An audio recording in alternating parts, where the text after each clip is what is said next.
Welcome back to Sports Dump, Lewis County's only sports podcast, sponsored by Elam's Home Furnishings and Mattress Gallery, Gobel Septic, and AmeriCool Heating and Cooling. I'm Aaron Vantile, joined tonight by Chronicle sports editor Alec Dietz, as well as Chronicle sports reporter Josh Kirschenbaum. And fellas, is it too soon to ask, are we? We're in the endgame now. How do you feel about that? For the fifth straight week? How do you feel about that, Josh? Endgame Part 5. Let's go. We're in the endgame now. Yeah. Yeah. I recorded that button just for you. If you hit the pink button, that's what'll play now. Are we in the end game, though? Because basketball started today. Shut up. We're in the end game. God damn it. It's finally happened. Aaron messed up by telling me which button did what now, and we've got an hour left of this thing, so. If you hit the orange button, it's swan noises. Which one's the sad trombones? Thought I was kidding. Oh, that's a weird one. That's a weird one. I said, which one's the sad trombones? Because I think that's the next one. I think it was the green one, right? And hit it. There it is, yeah. We get a sad trombone for WF West, which is out after losing to North Kitsap 29-22 on Saturday afternoon/evening in Tumwater. The Bearcats scored on their first possession, and they went up 15-0 on a pick six midway through the first quarter. Ross Kelly? Kelly. But they wouldn't score again until the final minute of the game. They led 15-10 at halftime and trailed 16-15 after North Kitsap's first possession of the third quarter. They drove inside the 10-yard line, but they were stuffed twice on the 1-yard line and turned it over on downs, and North Kitsap promptly went 99 yards on 6 plays to get back in the end zone. That was kind of the swing. Yeah, that was the backbreaker. Yeah, you guys were there. What do you got for me? Tell me. We're going to get into the stats in a little bit, but when we were previewing this game, I was saying I expected WF West to throw the ball around a lot, and they threw the ball around a lot. 43 times. 43 times for Gavin Fugate, and there was some decent amount of success. I mean, 413 passing yards, lots of downfield shots, not a whole lot of running, and pretty much no success running the ball. And they struggled a little bit when they got into that short field. I think that was the only second time they were in the red zone. The first time they got a touchdown on a pass play. But yeah, once they got into that short yard, I think they lined up their power package 3 straight plays and got like 4 yards out of it. And talking to Dan Hill after the game, he said, our line got us here. I wanted to put the ball in the hands of the line, but North Kitsap was big and they were mean. And they got to third and goal from the 1, and I think it was a sneak, might have been a Tuckerland handoff, and they got stuffed, and then they went back exact same formation, just tried to dive it right up the gut and got stonewalled. And then North Kitsap's offense just rolled the entire second half pretty much. And that was a swing. Yeah. Back to the stats. Fugate finished 26 of 43 for 413 yards and 2 touchdowns. He also threw 4 interceptions. Cameron Amoroso, athlete of the week, had 8 catches for 135 yards. Gage Brumfield, also 8 catches, 107 yards, and Cody Pennington, 6 catches for 133 yards. However, the Bearcats ran for only 28 yards as a team. North Kitsap quarterback Cole Edwards passed for 341 yards, while running back Morgan Paul ran for 108 yards. This is just the second time in Bearcat history they have made the semifinals. They finished the season 10-2. Those 2 losses came to the 2 teams playing in the 2A state title game. Can we sincerely call the Bearcats the third-place team in the state? Yeah, I think so. Especially, and we'll get into this a little bit when we do the bracket review. I think Enumclaw lost to Linden by 30. So, yeah. Okay. Point out Amoroso's game. I mean, he was definitely... I mean, Fugate got 413 passing yards, but Amoroso was the player of the game, in my mind. Kid broke his arm 7 weeks ago? 8 weeks ago? Something like that. And came back. I think he started working out like last Thursday. Got about a week of preparation and then came out and 8 catches, 135 yards. He jumped over a couple dudes.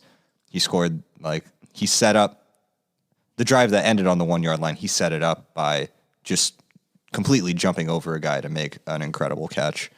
And then he did it again for their last touchdown. He was the downfield threat. He had a hell of a game for a senior, and it was good to see him sort of get back out on the field for that.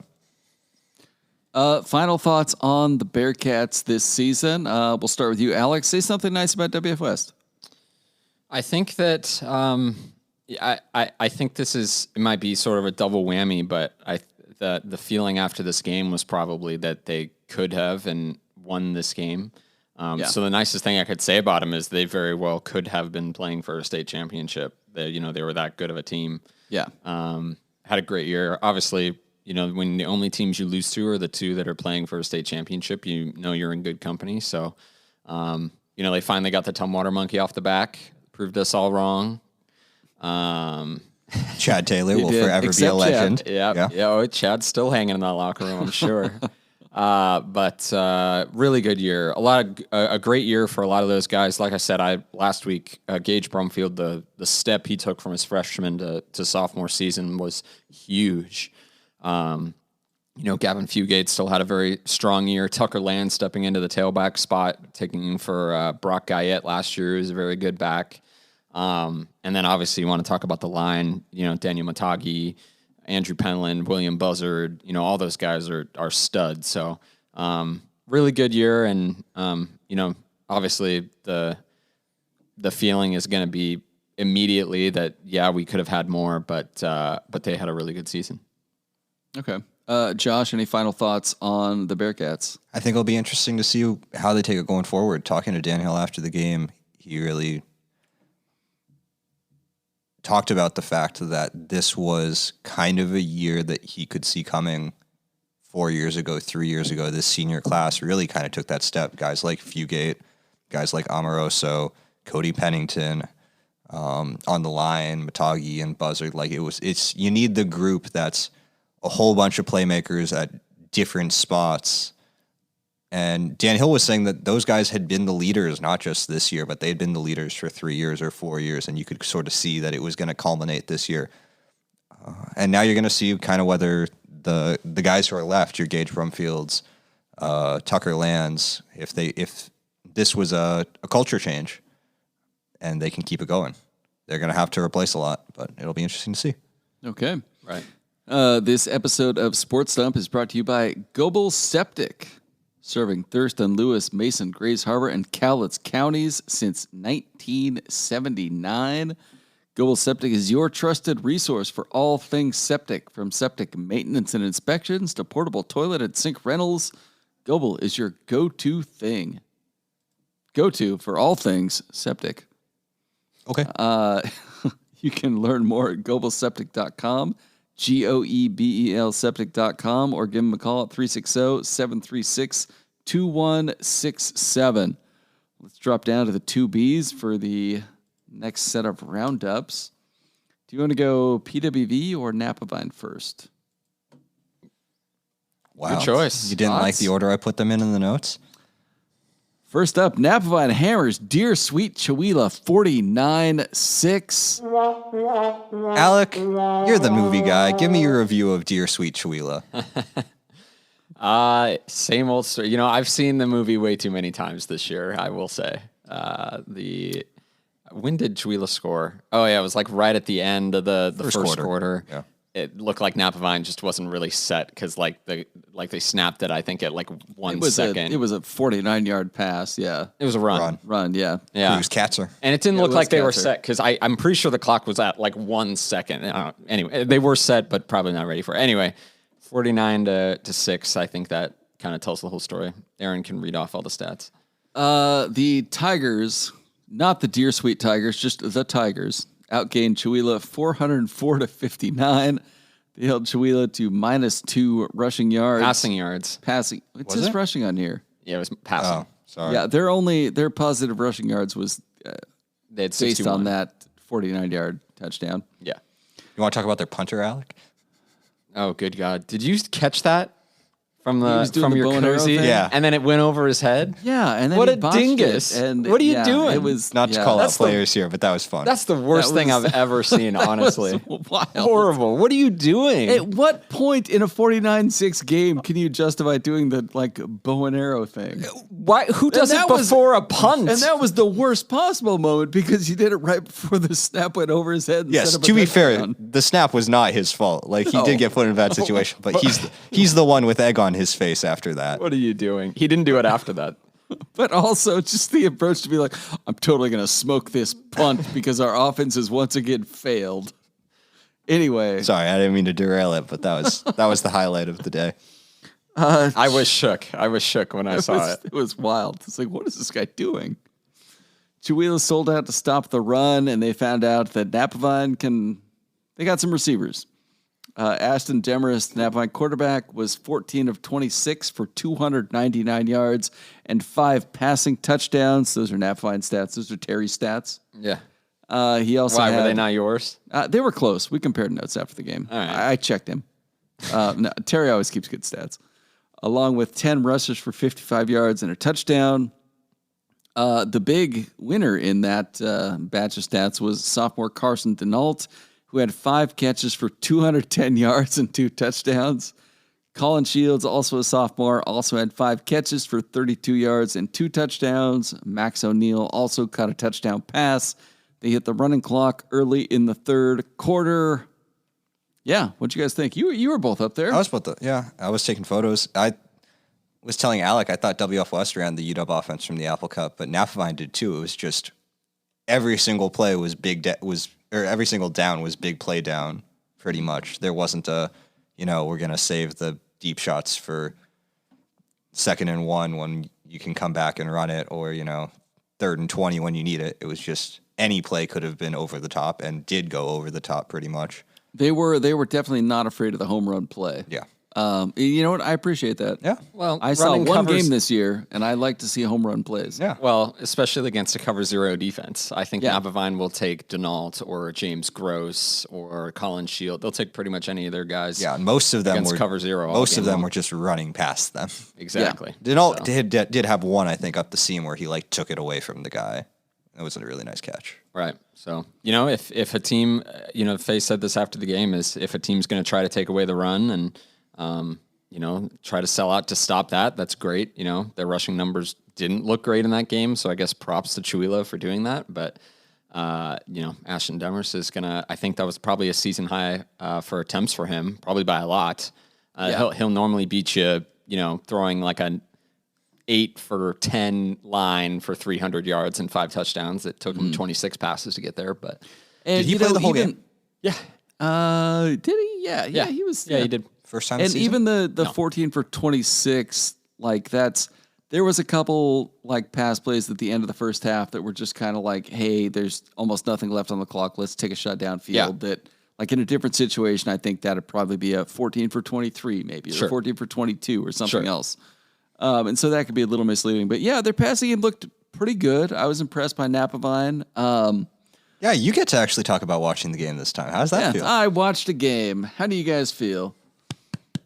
Where's the cheering? Yeah, there it is. Yeah, I got out of my bubble. I went outside. I had a lovely time of You left water. you left the podcast room for the first time in 12 months. I have been locked in here just drinking G&B. It's been rough. Diet Goslings mixed with Diet Coke. Yeah. Well, How is that? It's not great. Really? But, astute listeners will know I already had a few during the previous podcast, so things are fine. But no, I was impressed by Napavine. They look pretty good. My one concern, if I'm a Napavine fan coming out of this, is that Chihuahua was able to, as you wrote, sell out and stop the run. And the solve to that is that they can still pass it. They're going to be fine. Also, Demarest did average 5.5 yards per carry. They were getting loose in the run game. It's just that most of the time, I think their drives ended with a big pass play before they could log the rushing yards. Yeah, that's fair. Napavine looked really good. There wasn't anything. The big concern heading into the Okanagan game, I think, would be like, how does Knapvine's defense look? Because obviously the offense is fine. They scored 49 points against Chihuahua. And the defense looked pretty good. Like, I didn't see any major faults there. Chihuahua had, like, 0 passing yards, and they didn't do a whole lot. Like, I would feel pretty good if you're Knapvine. That was the thing, honestly, I think I was surprised about was just how fast Knapvine was swarming to the ball. What was that shake of the head right there? How are you surprised? Because I've watched them I once called this last year. week. I said this was going to be over by the third quarter, and running clock by the third quarter. I saw them do it to Akayakum. That was my sole. I mean, Wakayaka. Exactly. I was like, they did this to Akayakum. Can But they do was it it to... in Cathlamet? It wasn't even in Cathlamet. Ah, well, You think But he like- went to Cathlamet? But like that, I mean, that was the... place to arrive. Could they treat a state semifinalist anymore? like they treat Yes. a normal league opponent? And the answer is yes. Yes. Yes. So does this mean that by transitive property, I mean, what? Chihuahua beat Toledo by 35. So is Knapvine really 70 points better than Toledo? They might be. All right.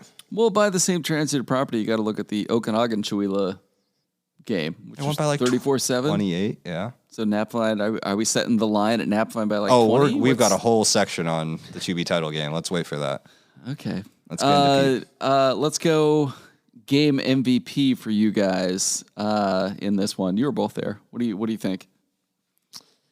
Man, I think we talk about offense every week with them because I mean there just has not been a defense that's been able to stop them, but their defense has just been really, really good too. I think Mario Lara has been really consistent for them on the line. Mm-hmm. He had that play at the championship game last year. What was it like? Didn't he pick off Essery like was right he on the the one goal that did line? that? Or Was was that it a him? fumble? Yeah. So anyway, he's a stud. I think again, Cale Stanley's a guy that hasn't really gotten a lot of carries in recent. He's gotten a lot of yards, but not a lot of carries as the lead back. But is a heck of a linebacker. So I think I'd give props to Knapvine's defense for other than Chihuahua busting that one play, they did nothing the entire game. Yeah. I think offensively you give it to Denault just because he was just probably the best athlete on that field and proved it every single time they threw it to him. Yeah, I obviously as we've established, I haven't seen any other football games this year, and I came out of this one going like, "Wow, Denault, all-year MVP, greatest player I've ever seen. He's phenomenal. 200 yards. What's going on?" Honestly, I was looking through. I watched that game through the camera lens, so I was looking a little more at the action, less at the numbers on the jersey. But really, I think for me, it's their starting corners. I was looking at the photos afterwards. I think James Gross, Denault, Demarest. Just how fast they crashed to the perimeter because Chihuahua was running a bunch of those sweeps, trying to get the ball to the corners, get the ball away from the line of scrimmage, and there was just nothing there. There were 2 black jerseys on the perimeter in the backfield every single time, and yeah. I think I would actually go the obvious choice that we're all kind of dancing around is Demarest. He had a great game. Yeah. He threw for 300 yards in a state semifinal game. And I talked to Faye afterwards, and he was like, "Yeah, like that's given the situation and everything, that's probably as good as he's been this year." However, for this exercise, Colin Shields came away really impressed. 2 touchdowns, 5 catches. He had a couple of big defensive plays, batted down a pass. It just seemed like every time I was jotting something down in my little notebook, it was Colin Shields. Number 11, yep, comes Yeah. up a lot. Pretty good. Good player. Moving on. PWV ousted by Okanagan, 42-14. Don't do it to him. You know what? We're not going to do it to Come them. on. They deserve better. I'm actually going to a wedding with a lot of PL Valley people on Saturday. Okay, yeah. So- We're gonna make the Don't smart hit him choice with the there. sound effect. You know what? Good season. For a great season. They had a great run. Yeah. They trailed 35-0 before Colton Fluke scored their first touchdown on a 1-yard run in the fourth quarter. Fluke also threw a 5-yard touchdown pass to Canyon Clements. Okanagan outgained the Titans 495-177. That's quite a bit, but still, they had 177 yards. It's not the worst thing in the world. Yeah. Fluke was 8 of 19 passing for 118 yards. Derek Fluke had 3 catches for 86 yards. PWV started the season 1-3 and finished either 6-4, 7-4, or 8-4, Finished depending 8-4. on how you feel about forfeits. 4. Two 8 and teams 4? forfeited in league. Those are wins. Forks. They only listed one of them online. Forks and so- Rainier. Forks and Rainier. They listed one of them online. They also didn't list their crossover, the second Adna game. So that's why I put it in there. Interesting. Good season. Good Yeah. season. You know what? I mean, they came in as they got the 3 seed. What a weird year for them. 2 forfeits and a bye. God, that sucks. Yeah. Yeah. They haven't played that much football in the last month. But you know what? They beat their rivals twice. Yeah. That's a pretty good year. Yeah. Bragging rights. Made it to the state semis. State semifinalists. I mean, 4 yeah, teams playing. I think they were the best 2B football team in the state. Napavine and Okanagan are just another level compared to everybody else. They would compete in 1A. They would probably beat some of the mid-level 2A teams, let's be honest. yeah, that's fair. PL Valley was the best regular 2B team in the state. Yeah. I mean, yeah, sure. You can make that argument. Yeah. I would want to see him play Chihuahua. I think that would be a good be fun. game. You know what? I would want to see Let's get a third place game. Everything around them playing Chihuahua. Not so much the game, just like the fan interactions. I think they'd become fast friends. Really? Yeah. Yeah. Yeah. They're nice people. Yeah, I think they'd get along famously. But yeah, PL Valley, you know what? They had a good year. Tough. A team that's just, they were just undersized. Okanagan, again, we'll get into just how large and stout they are. But, you know, like we talked about with Toledo last week, it's just there's only so much kind of heart and Blocking scheme. togetherness. And, you know, even like, you know, coaching and schemes can get you past, you know, getting outweighed by maybe 100 pounds on average on the line. And Yeah. I mean, there was a point in the game where they were down 14-0. They drove all the way to the Okanagan 1 yard line, passing the football all the way down the field. And obviously it gets a lot harder to pass. So you try to run it and they got stuffed and didn't get it. Okanagan promptly gets 9 yards and it's 4th and 1 from their own 10 yard line. And they have a 6'6", 220-pound quarterback. So he pretty much just falls down and gets the first down. Yeah. And they drive the rest of the 90 yards for a touchdown. So, you know, there's really only so much you can do. I don't think PWV came out of this game hanging their heads. You know, I mean, I imagine it was a tough game, but, you know, they didn't get running clocked. That's something. You know, put a few points on the board. And again, they're a good football team. I'd pick them against pretty much just about anyone else in the state. Just for, you know, posterity's sake, the only teams that have scored more than 14 against Okanagan this year are Manson and Brewster. Yeah. And Okanagan don't scored trust that. 61 in both of those games. See, that sounds good, but you want to know who scored the most points against Napavine this year? I do. It's Owako. Wow. So and Bellingham is second. It's the team that the JV guys came in the second quarter instead of the fourth quarter against. Okay. All right. Fair. Fine. But never got running clocked. And Never I got think running Chihuahua was the only game that was, it was by 1 point closer. Yep. Because it was Yeah. 34-7, 27 points. So, Napavine has had running clock in every game. yes. So it's a lot of running clocks. That is listed in the comparison. Yeah, it is. It was. Yeah. Thank you. Do you guys want to, while you're in a gloating mode, do you want to talk about the Apple Cup? Nah. Are you sure? Yeah, it's been I was kind of looking forward to it because this is the only time in my life I can remember being in a room with 100% of the UW fans I know that actually have a degree from UW. Do you want to talk about it? I'll talk about the Oregon win. That was God, awesome. you're always going back to the Oregon win. That was Jesus. such a good Michigan game. State beat a ranked team. Yeah. Anyway, moving on to bracket notes. I will say incredibly weak to have your security team surrounding the 50-yard line, preventing the flag planting. Like, you prepared to lose that game. It was also very cool when Zion Tupuola-Fatui Did the mimic thing. Yeah, mimicked waving the flag. That was a good. And he was like, I've been waiting to do that all year. Cool. Waiting all year to do something in Pullman. What a move. Hey, they got the Coug over there. I mean, for most people, it's leave. So that's the second thing to do. it does Pullman. look a lot better out bad. of the rear view mirror. Yeah. Didn't know Miles what? Gaskin say it best? I'm not going to say what he I know. said. Never mind. Moving on to bracket notes. In the 2As, Linden blew out Enumclaw 41-14.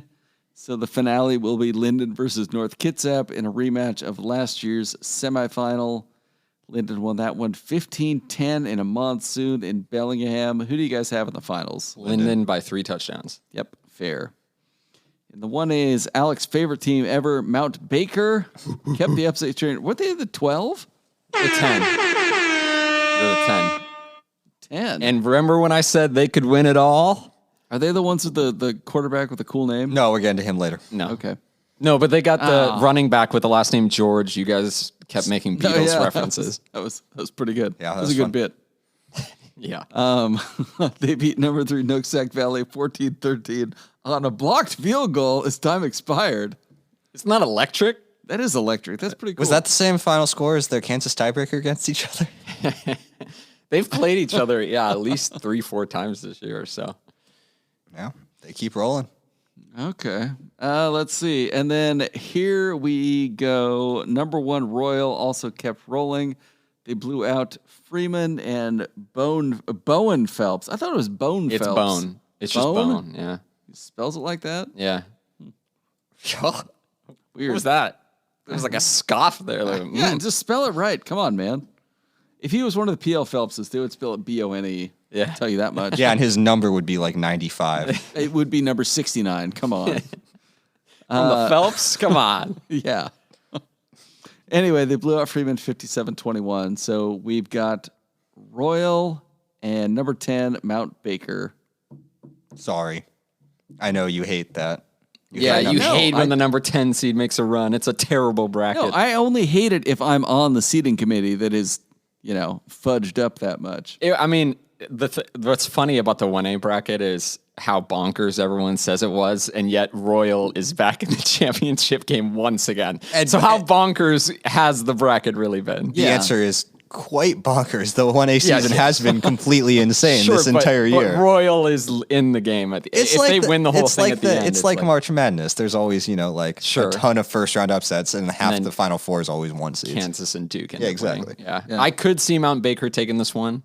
I haven't seen Royal yet this year. I might show up early to Probably watch go it. early. We'll see because it's before. I the just TV remember game. last year when Eatonville, ran through everything. And what was the final of that game?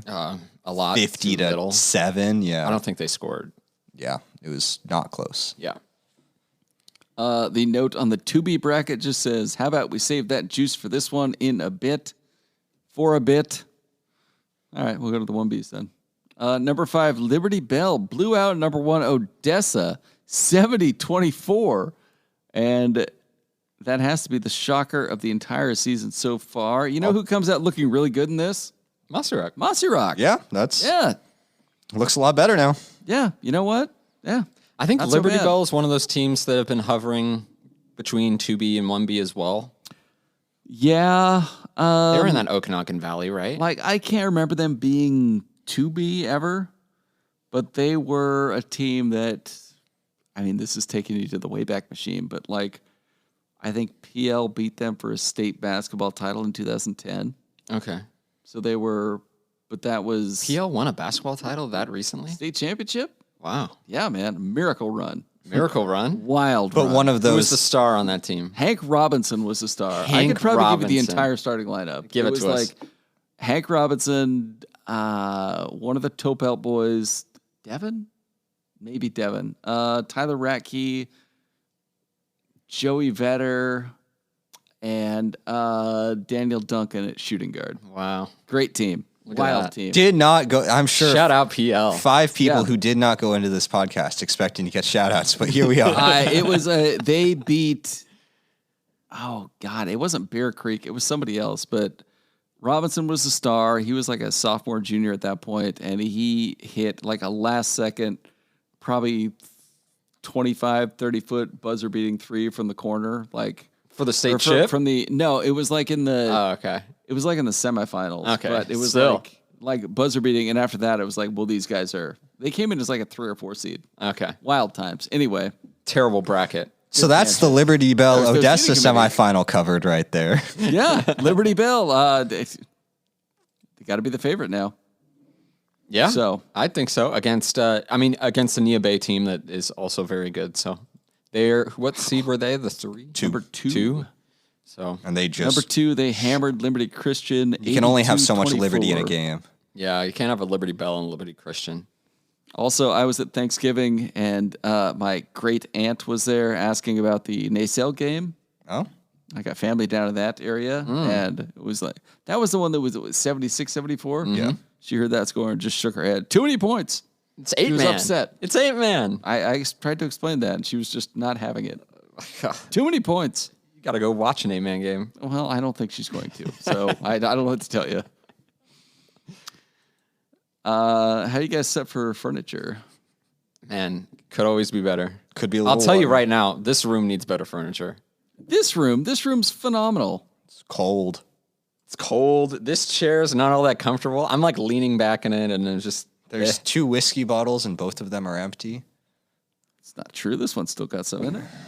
Not much. Do you have anything? Never mind. Anyway, not if you're drinking straight looking out of that. for, there's a really bad cardboard cutout of a boy it's not slash even man. cardboard. It's plywood. It's creepy as hell. It's been scaring me Elam's for 20 could get us years. hooked up with a good one. You know what? Elam's Home Furnishings and Sleep Center could indeed help us find a replacement for the weird miniaturized Chronicle newspaper boy with a creepy bucket hat, and he looks like he's dressed in rags. He won a first place. Ribbon for something. something. Yeah, I don't I don't know. Could we get like a bar card in here? Yeah, that'd be fantastic. We could Exactly. replace that creepy child with a bar cart. And Elam's Home Furnishings and Mattress Galley can help you do it. That's already off the rails. Located at 1530 South Gold Street in Centralia. You can call them for more information at 360-807-1211 or visit their website, elamshf.com. They've got all the best stuff. You can send them an email, info@elamshf.com. All right, let's set the table for this 2B state title game. Everything else is off the table now. We don't care about any of it. Nope. Nothing. 2 Bs are the only Bs we care about. Exactly. This game will be played at prestigious Harry E. Lang Stadium, Hollowed grounds. Out hallowed there. grounds, in Lakewood on Saturday at 5 p.m. Some fun facts about Harry Lang. I appreciate you putting these together, Josh. Yep. He was a dedicated coach, teacher, principal, administrator, and school board member at Clover Park High School, who probably does not deserve all the shit we give the stadium named after him. I agree. This poor guy. Yeah, Honestly. Well, especially because what are we looking at? There was a Harry E. Lang who was like a famous actor or something. Yeah, they were on the Cisco Kid, and they voiced like either Tom or Jerry on the cartoon. Really? Yeah. Wild. That's That's what awesome. Yeah. Can't Not be. this guy, though. Not this Not guy. this guy. Not Different this guy. Harry Lang. Harry E. Lang. They're both Harry E. Langs. Jeez. Yeah. All right, let's go. Fun facts about Okanagan. Oh, Jesus. The town was founded in 1907, has a total area of 2 whole square miles. The population, as of 2021, was 2,373 people. I really wanted to go into like a famous residents on Wikipedia. Go on. I got a few. You got any? No, they do not have a section. Really? Yeah, Not one. not on Wikipedia. Not all WCC MVP Jill Townsend. Who'd she Jill play for? Townsend. Gonzaga. Yeah. Cool. I remember her. Nothing? She was phenomenal. Come I on. covered her in high school when she scored, 30-some against Napovine? Oh, that's nothing. She's no Kira Gardner. I mean, well, Who is? I would say she had a better college career. Yet. No, she was phenomenal. They played Napovine in, My athlete rankings go Kira Gardner, Bone Phelps. I don't know. To be determined on the third. no, I covered a Townsend game when she was like a freshman or sophomore, and she scored like 30-some points at state with 10 rebounds. Didn't Kira Gardner drop like 60 in the state title against No. Flesheye? What? She dropped like a didn't play for the bunch. state title. Not the district title. District title. The district title. That doesn't even matter. Come on. Against who? Chief Flesheye. Name one player on Chief Flesheye. They had that one girl that was really good. That's coming back. She Anyway. transferred in midway through the year. Yeah, She was good. We talked about her. The Skinny on Okanagan. They're 12. It's not 0 this basketball year. season yet. Not yet. It actually, I think it is. As of an hour tomorrow. ago. As of like an hour ago, yeah. Okanagan 12-0 this year. They're 11-1 last year with a 42-10 loss to Napovine in the state semifinals. And they went 4-0 during the COVID year. It has been 1,117 days since they lost to anyone other than Napavine. Great stat. They won the A streak that will continue for many hundreds of days. Yeah. Yes. No matter what happens. Well, they won the 2014 and 15 state championships over Napavine by a combined 5 points. What was that like? I'm sure you're the only one who would remember. You act like I'm 1,000 years old. I was like, you were the You're only the one in this goddamn- county 5 years ago. I was playing. Yeah, I was- high school football. I'm when not the that happened. goddamn like 3-eyed raven over here. But yeah, they were actually really good games.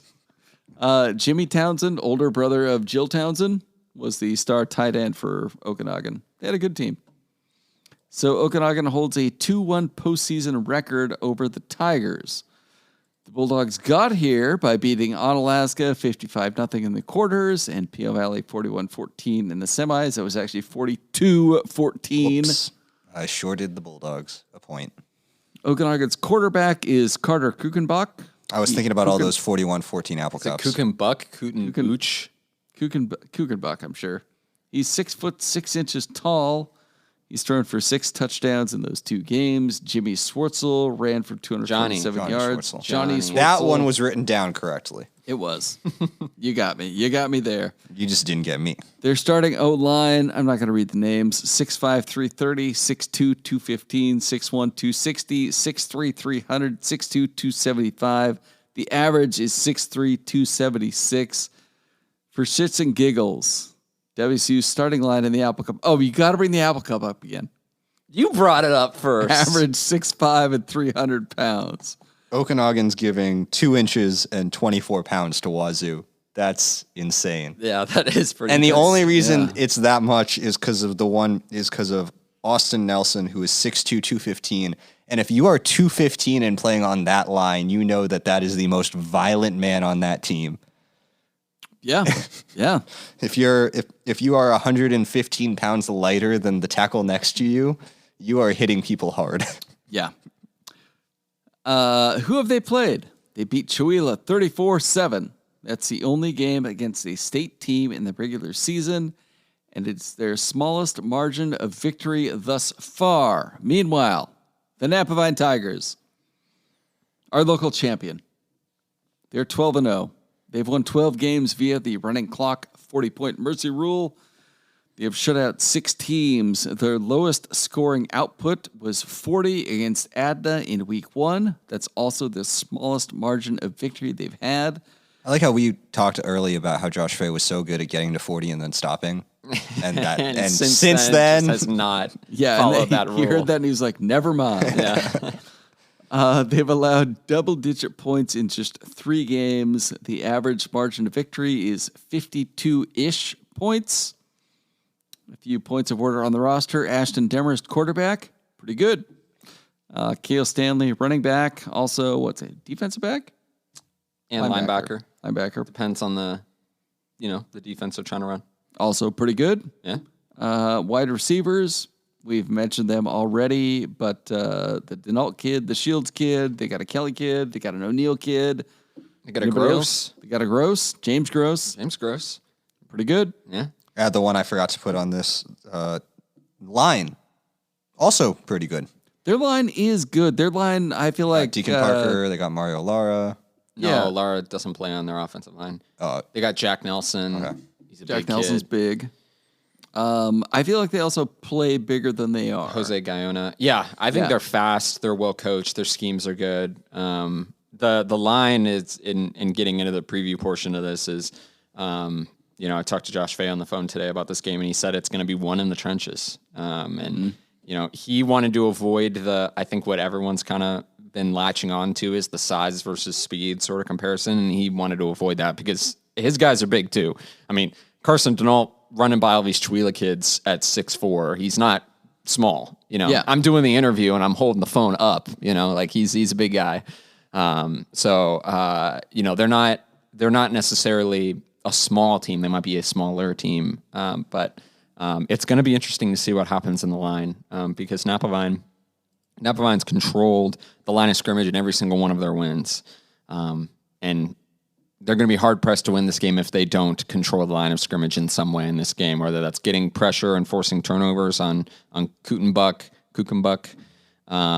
Obviously they got to stuff the run. Schwartzel has over 1,000 yards rushing. They got a kid on the outside named Carson Bosel, who's a pretty dang good receiver. So Okanagan is a team that has a lot of weapons in a lot of different places. It is a challenge Napavine has not seen this year. It's going to be interesting to see that. And it's going to be interesting to see on the other side of the ball, where the offense is concerned. One, keeping Ashton Demarest' jersey clean on passing plays. Yeah. Obviously, I know he likes to mix it up on the run. So, I think rain is expected in the forecast, maybe snow. It's going to be cold. So, obviously, the jersey probably won't stay clean, but you know what I mean. Well, I think the question then is to you, as the guy who's covered them most of the season. Yeah. Do you think that Josh Fay at all goes to the WFS game plan the past couple weeks and tries to get the ball out quick? Oh, well, I think they like to get it out quick for the most part, regardless.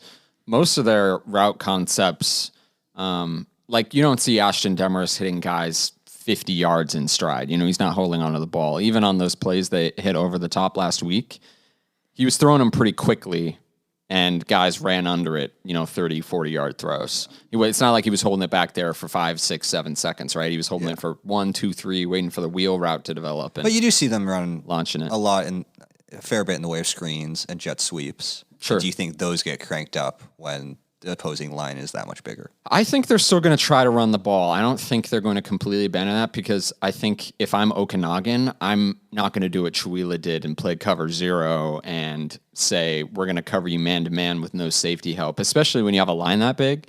They're probably going to try to trust that run defense and say, hey, my defensive linemen are going to be able to, quell the run game as much as they can. So for Napavine, I really think it's, one, avoiding turnovers. Ashton Demarest has been terrific this year, but in last year's game, he threw those 3 pretty costly picks in that state title game.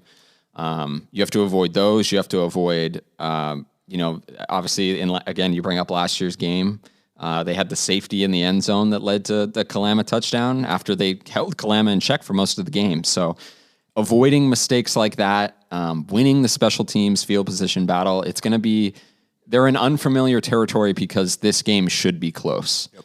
And they're going to have to do those little things to win this game, little things that they could get away with not really doing in some of these blowout wins. And then there's just, it is unfamiliar territory with being close. How are they going to respond when it's the third quarter and it's a 2-point game or a 1-possession game? And you need a score rather than, we need a score to hit the running clock. Yeah.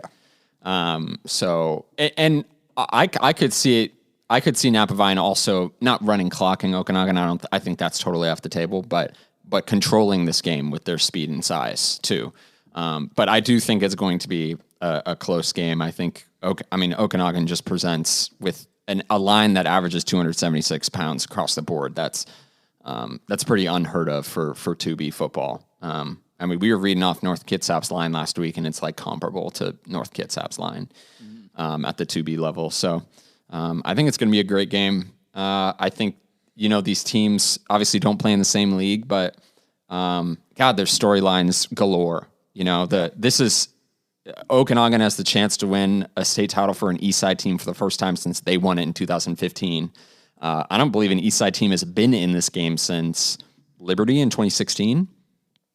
Who was in 2017? I'm not sure, but it's been a minute since the East Side has even been in this game. So you have that factor, right? Obviously the East Side has probably just been despising all this Central 2B talk over the years. All semifinal games between the Central 2B teams. So you have that going for you. Obviously Okanagan lost last year's game 42-10 in the semifinal. It cost them a trip to the state title game. Obviously, Napavine lost that state title last year that they want to avenge that. They lost to Okanagan twice in 2 state title games the last time they played. So, there's a bunch to read off, but I think what it will come down to is, can Napavine keep up at the line of scrimmage? That's the number one thing, is if they're getting blown off the ball, if they're losing that battle, they're not going to win this game. How can for Okanagan, I think it's, can you limit the passing offense of Napa Vine because no one has been able to do it. No one has been able to contain Carson Denault, James Gross, Colin Shields, Max O'Neill, all those guys all at once. Cale Kelly. Well, I think the way you do that is with numbers. Like I think you alluded to, like the story when Napa Vine has the ball is presumably all those Okanagan 300-pounders play defensive line too. Right. So if you can land pressure with 4 and drop 7, that's how you like. If you can double everybody, that's how you beat them. Right. But it's about containing because, you talk about last year's Napa Vine team and really the passing game revolved around Lucas Dahl for the most part. He was kind of their go-to guy. I think friend of the podcast. Yeah. Peyton League was also a good receiver. They had a couple other decent guys, but there have been a couple games where Colin Shields has had over 100 yards. Cale Kelly's had over 100 yards. Max O'Neill's had over 100 yards. They really spread it around really well. Austin Chapman can get out of the backfield, and Cale Stanley can get out of the backfield pretty well. So, can Okanagan stop all of those pieces? And getting after Demarest is a big part of that because obviously he's the head of the snake and he's the one that's distributing it. You read off the stats for their last game. Denault had all the yards, but 6 catches for Denault or 5, 5 catches for Colin Shields, 5 catches for who was Max O'Neill had 1, and I think Max Chapman O'Neill had 1. Cale Kelly had 1. Chapman had 1.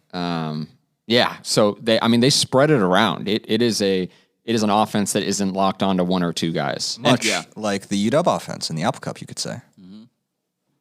You brought it up. You brought this upon yourself. Okay, I'll ask you, Alec, because you've covered Napa Vine the most. I'll ask you, Aaron, because you're the institutional knowledge here. When was the first time that Josh Fay opened up Okanagan film this season? Oh, he went over there several times. Incredible. Yeah. I asked about this, and they were watching. Was it week 1? Probably not week 1. Probably like middle of the year. He might have watched a couple clips. They have seen a week 1. lot of Okanagan film based on he drove over there at some point. Teams. I think it might have been. No, obviously it wasn't the first round of the state playoffs because Okanagan wasn't playing. But they had a bye week. Yeah, that's what I'm saying. Oh, no, they didn't. They played during that bye week. Napa Vine had a bye week. For the state playoffs. Yeah. Yeah, but I'm saying Okanagan did too, so they obviously couldn't have watched them live. But he went over there at some point and watched Okanagan in person.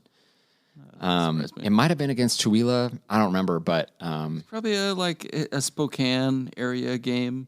Yeah, one of the times that now I played Thursday or Saturday or whatever. Right. So yes, they've been doing their research. They've known.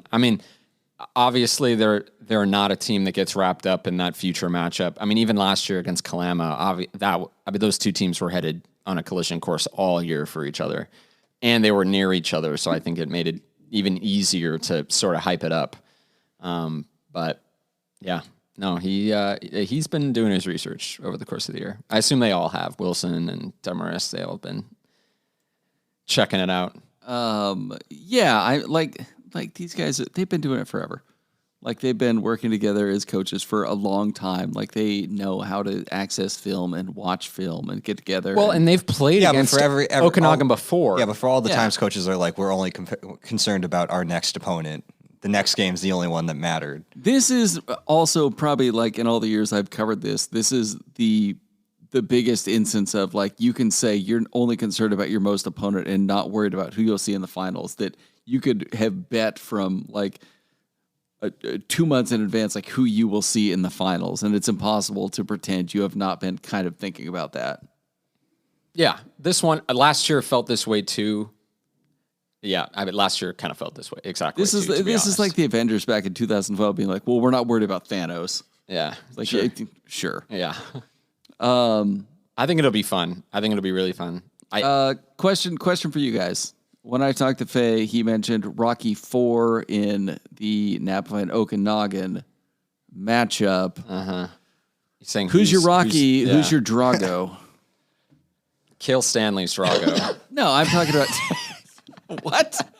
Come on, you can imagine him holding out his arms. If you stretched him another foot, he's a Stanley. Yeah. There's only been one big Stanley. Yeah. Flat? It was Wyatt. Still though, he would stand over a guy and say, "I must break you." He would, but he might do it if he's listening to this. Well, which team's your Rocky? We have to say Napavine, right? No, it's Okanagan. Like, let's be honest, Napavine's been here so long. So was Okanagan. Yeah, they won 2 titles, 14 15. They're in it every year. No, they're not. They weren't in here last year. They were in the semis last year. They're the semis, but in the state finals. I mean, did you look how many times has Napavine been in the finals the past 8 years? Few. Yeah. This would be Napavine's 3rd state championship ever. They had an 8-man, and then 2008, and then 2015, 16? 16.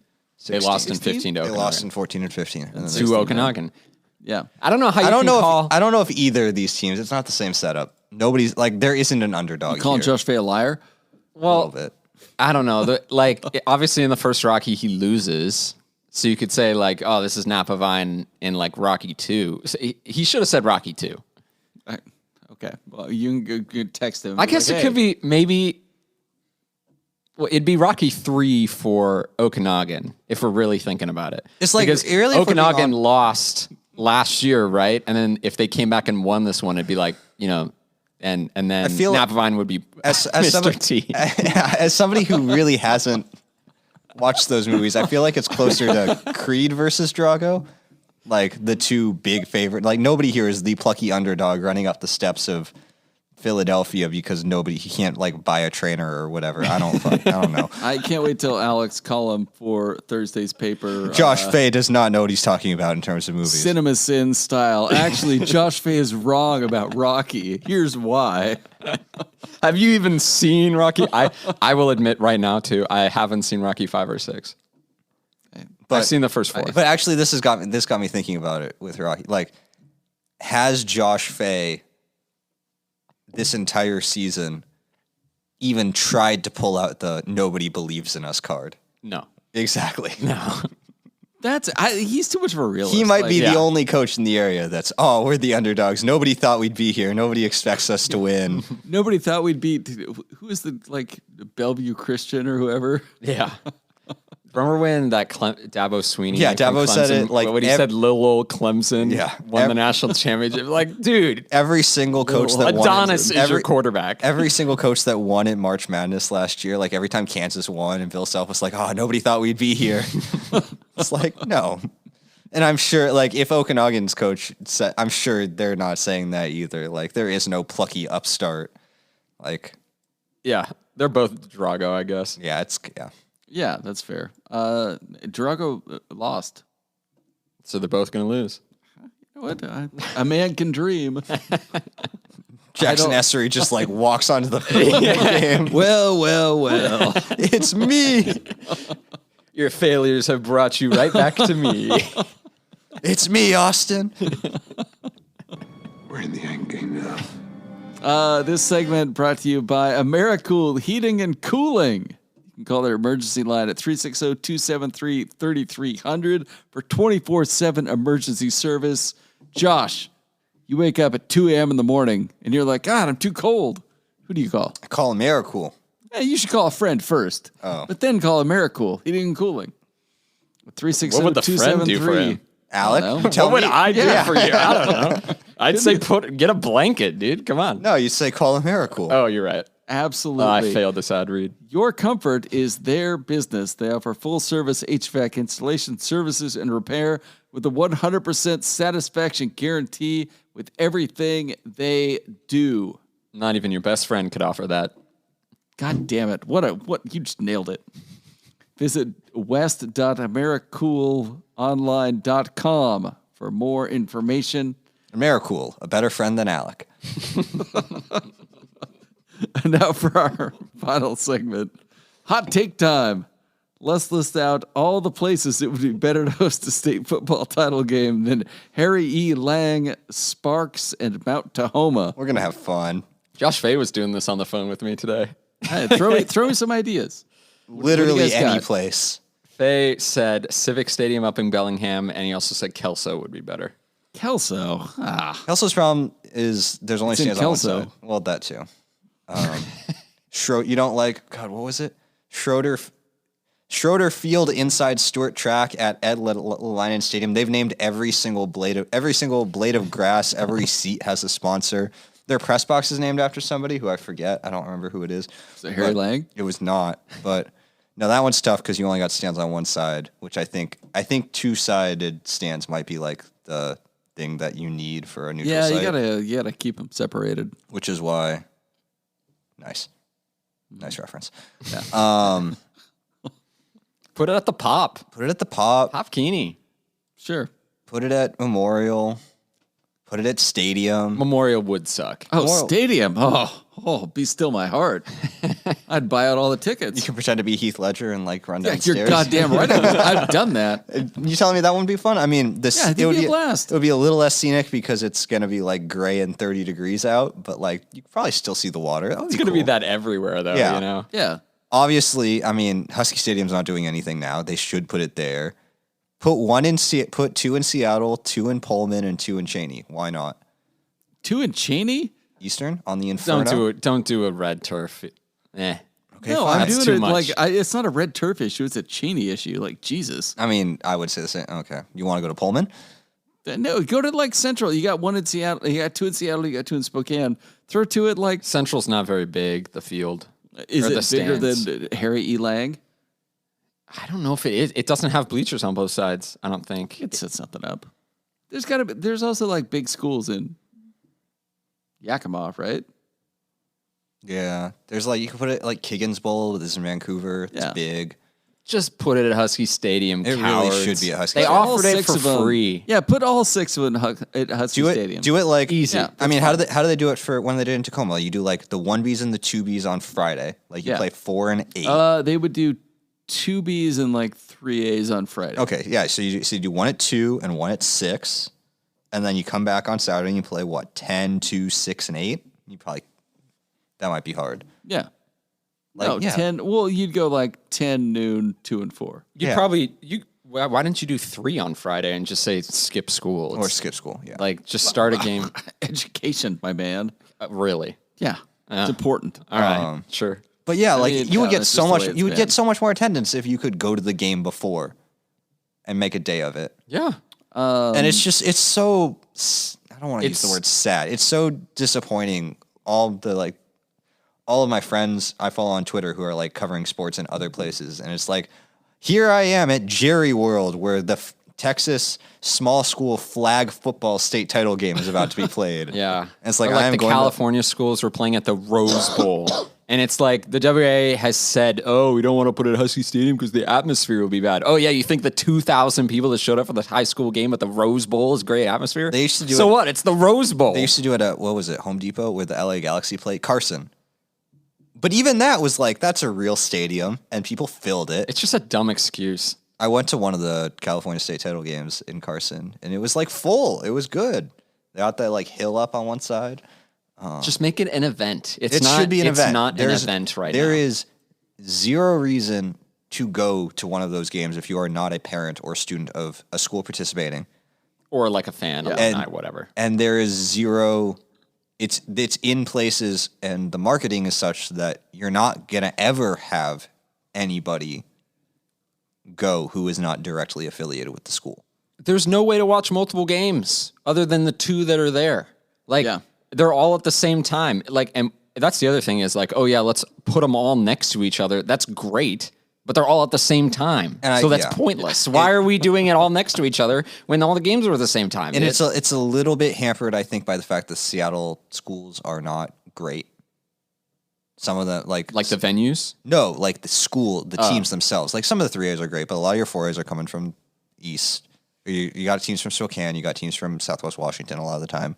So maybe there isn't as much interest in Seattle. But imagine this year. Imagine you put it in at Lumen or Husky Stadium. Like you would get a couple hundred people from Seattle, a couple thousand people who were just like, like I'm a football fan, I'll go watch it. Like a bunch of kids that are going to be playing at the next level. Sure. Like I would take a Saturday if I would take a Saturday to go to Husky Stadium and watch 2 or 3 high school football games. Heck, that I, UW Wazoo football coaches would show up, scouts and stuff. Yeah. I mean, just make it an event. It's none of the games are an event right now. Yeah, you guys you're correct on all that. And like one of the things I'd always run into when I was covering these games back in the day is you'd see the same people year after year at state games that were just like, yeah, I come up and watch, on Saturday of state championship weekend, and I just settle in at 10 a.m. and I watch all the games, and I like to see what happens. Someone who would never watch 8-man football would sit down and watch a full 8-man football game. Somebody with no, allegiance to any of the teams. They just wanted to go watch some good games, and they can't do that anymore. No. Yeah, and that's the fun thing about the basketball tournament and the volleyball tournament is when and admittedly there are 5 games going on at the same time for volleyball, but when the Sun Dome is packed because you've got 10 schools there at once, and you go and you stay and when you're playing a game at noon and then you have another game at 4, you stay and you watch the games before and after you get scouts in, you get to watch other good volleyball. Even if you're out, I've seen teams stick around and watch to the end of the tournament. Yeah. They want to watch the state title game. They want to see, and you get obviously for, 2As and 1As, you get the full town of Linden in most sports showing up. And it's just the biggest problem is it's not an event. It's not a draw. If I didn't have to do it for my job, I probably would not go to any of them. It's too inconvenient to go to. And then at the end of the day, when you get there, I have to imagine as a player, you get there and it's like, oh, this is another high school stadium. I've played in 7 of these this year. Yeah. This is exactly the same. I mean, for the players, it's the worst deal. Oh, yeah, you get to go to the state title. You get to play at Harry E. Lang Stadium. Yeah. We should start calling it Lakewood Stadium. I really feel bad for Harry E. Lang. Every time it comes up, I have to look up and see, what is the actual high school name? It's the district. It's Clover Park and Lakewood. Anyway, there's a couple schools there. Yeah. But it's no one likes this. Imagine absolutely nobody likes this. Well, and the thing I keep thinking about is we cover small schools, right? Yeah. For Napavine and Kalama, and I'm assuming Okanagan's the same way. It's okay, Harry Lang is twice as big, 3 times as big as the field, as the stadium capacity in Napavine. Imagine being a 3A or a 4A where it's you go to Sparks and it's oh, this is smaller than I'm used to. The locker rooms are worse. The field is probably not as good and it's smaller. Yay, state titles. Yeah. Yeah, it's tough all the way around. It's not great. All right, so final picks for the finals on Saturday. Alec, who you got? All of them? No, just the Napavine Okanagan game. Come on, man. I got Napavine. Okay, Josh. I think they're the best team in the state. I think they have been all year. I think the lesson, this is going to be a little on the nose from last year, is when Napavine is up 5 points in the second quarter and gets the ball back, it needs to score. It needs to get the lead to 2 possessions as fast as possible. If it leaves the window open, the longer it leaves the window open, that's when bad things happen. That's what happened last year. That's what it needs to avoid this year. All right. I have seen 1 game all year, and I will also say Napavine is the best team I've seen, and I think they will win the state championship. With that, we're sponsored by AmeriCool Heating and Cooling, Elam's Home Furnishings and Sleep Center, and Gobel Septic. Enjoy the state finals.